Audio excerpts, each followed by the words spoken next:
আরে জানো তো আজকে কি বানিয়েছি? আজকে বানিয়েছিলাম এয়ার ফ্রায়ারে সিঙ্গারা। দারুণ হয়েছিল। চলো আজকের গল্প তোমাদেরকে বলি। আজকে দিনটা শুরু হয়েছিল চা দিয়ে।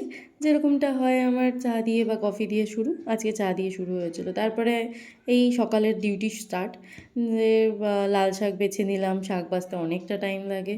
তারপরে ঝিঙা আলু পোস্ত দিয়ে করব, সেটার জন্য সেই প্রিপারেশন নিচ্ছিলাম, সব কিছু সবজি কেটে।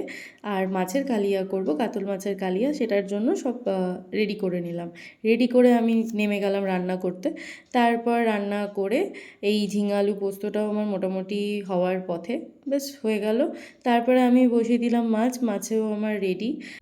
তারপর লাল শাক করব, তো লাল শাকের জন্য আজকে বেগুন ছিল না, তো আমি রসুন দিয়ে ভালো করে করার চেষ্টা করলাম। আজকের মেনুতে ছিল লাল শাক, তারপর ঝিঙে আলু পোস্ত আর মাছের কালিয়া। তারপর আমি ওকে দিয়ে ও খাওয়া হয়ে গেল। তারপর আমি ব্রেকফাস্ট করলাম মুসলি আর দুধ দিয়ে। তারপর দুপুরে ফল খেলাম কিছু, এটা মাঝে খেয়ে নিলাম আমি।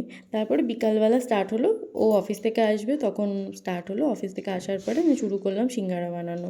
এবার এয়ার ফ্রায়ারে মোটামুটি জানি না, কোনো আইডিয়া ছিল না যে কতক্ষণ লাগবে, বারবার চেক করে দেখে নিয়ে সেই সিঙ্গারাটা বানালাম। বেশ টাইম লাগলো, মোটামুটি 20 মিনিট তো লেগেইছে।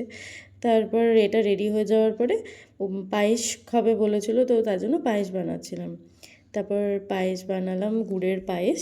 কারণ তখন ঠান্ডা ছিল, তা এখন যখন ভয়েস দিচ্ছি তখন ঠান্ডা নেই, কিন্তু তখন ঠান্ডা ছিল। তো রাতেরও প্রিপারেশন হলো। রাতে ছোটো মাছের চচ্চড়ি ছিল আর বাকি দুপুরের যা মেনু ছিল। তারপরে রাতে শেষ হলো হচ্ছে আমাদের এই পায়েস দিয়ে। আজকের জন্য বাই।